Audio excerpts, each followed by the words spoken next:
Welcome back, football fans. A good leader or a skilled trainer is defined by more than just technical knowledge and relevant expertise. In terms of leadership behavior, they should exhibit specific qualities and behaviors. Number 1. Having a vision. For a trainer, it is crucial to have a vision for their team's game as well as for the individual players.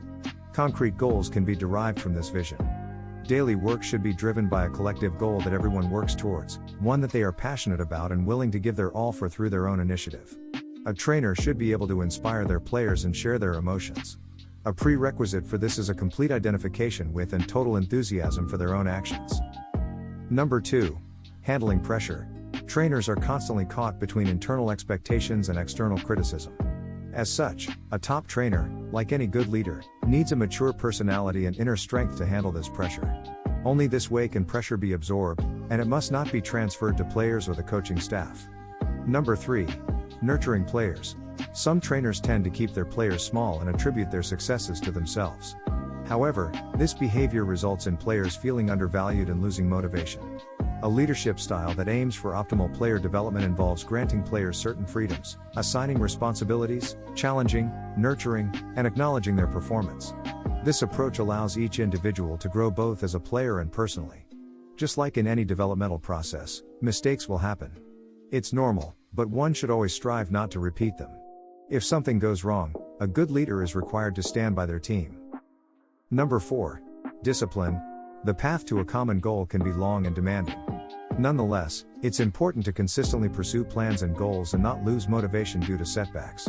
A top trainer demonstrates a disciplined work ethic and ideally imparts this to their players. Number 5. Embracing strengths. Working on weaknesses is important, but it's even more important to focus on strengths and further improve them. Top trainers concentrate on individual players' strengths and work to develop them intentionally. Focusing solely on compensating weaknesses leads to mediocrity. Number 6. Praising. Recognition after success is one of the strongest motivational factors. Correcting mistakes is essential, as learning comes from mistakes. Equally important is positive feedback to encourage players in their efforts. Number 7. Listening. Allowing someone to express themselves brings relief. The idea of "my trainer gives me space" is very important and conveys to the player that their personality is respected. An honest interest in the player's athletic performance is crucial. Associated problems can be discussed between the trainer and the player, and ideally, the trainer can suggest solutions. Number 8. Building trust. A trusting relationship forms the basis for good cooperation. Transparency is essential to build and maintain trust. The more far-reaching a decision, the more open and honest it should be communicated. This gives players the opportunity to understand the decisions.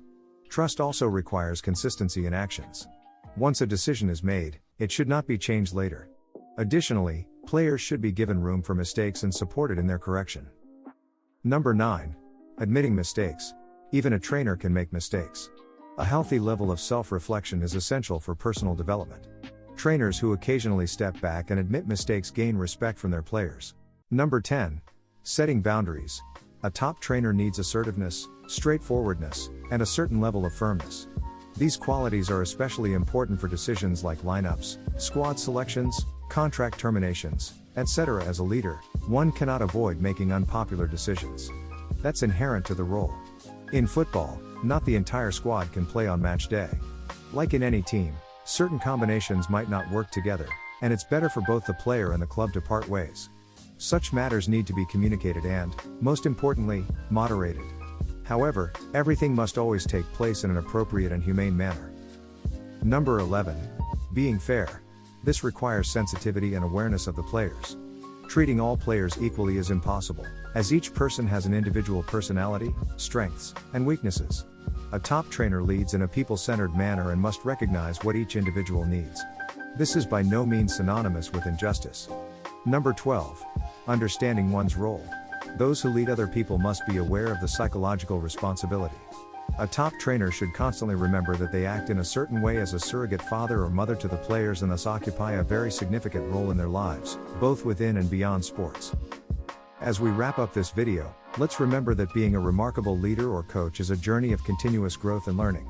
The principles we've explored here aren't just confined to the sports arena, they extend to all aspects of life where leadership plays a role. Whether you're a coach shaping young athletes or a leader guiding a team towards success, these qualities can be your compass.